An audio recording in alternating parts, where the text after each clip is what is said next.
En ce matin du 28 juin 1914, le soleil inondait Sarajevo, capitale de la Bosnie. L'archiduc François Ferdinand, héritier du trône austro-hongrois, était en visite officielle aux côtés de son épouse, Sophie. L'ère festive allait bientôt basculer dans l'horreur. Un groupe de nationalistes serbes, membres de la Main Noire, attendait le passage du cortège. Leur but, l'indépendance de la Bosnie, alors sous domination austro-hongroise. Après une première tentative manquée, Gavrilo Princip, un jeune étudiant, fit feu à bout portant sur la voiture de l'archiduc. François Ferdinand et Sophie furent mortellement touchés. L'assassinat provoqua une onde de choc à travers toute l'Europe. L'Autriche-Hongrie, humiliée, était résolue à punir la Serbie, accusée de soutenir les terroristes. L'étincelle qui allait embraser le continent venait d'être allumée. L'assassinat de Sarajevo n'était pas un incident isolé. L'Europe, à l'aube du XXe siècle, ressemblait à un baril de poudre prêt à exploser. Les grandes puissances, animées par des nationalismes exacerbés et des rivalités économiques, se regardaient en chiens de faïence. L'Allemagne, en plein essor industriel et militaire, nourrissait des ambitions de domination. La France, revancharde après sa défaite face à la Prusse en 1870, nourrissait une haine tenace envers son voisin. La Grande-Bretagne, inquiète de la montée en puissance allemande, cherchait à préserver sa suprématie maritime. Dans ce climat délétère, les Balkans, surnommés la poudrière de l'Europe, cristallisaient les tensions.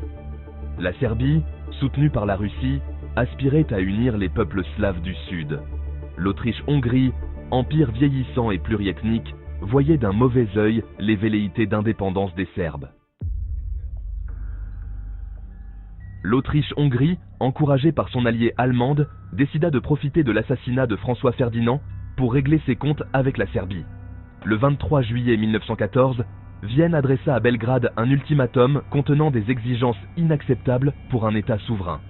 La Serbie, soutenue par la Russie, tenta de négocier certains points de l'ultimatum, mais l'Autriche-Hongrie, inflexible, rompit les relations diplomatiques avec Belgrade le 28 juillet et déclara la guerre à la Serbie dès le lendemain.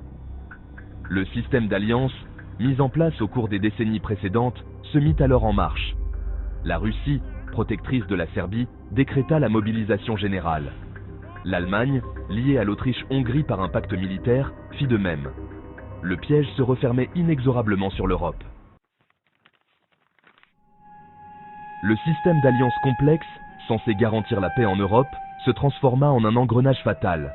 L'Allemagne, craignant une guerre sur deux fronts, déclencha son plan d'attaque contre la France, passant par la Belgique neutre. L'invasion de la Belgique poussa la Grande-Bretagne, garante de sa neutralité, à déclarer la guerre à l'Allemagne.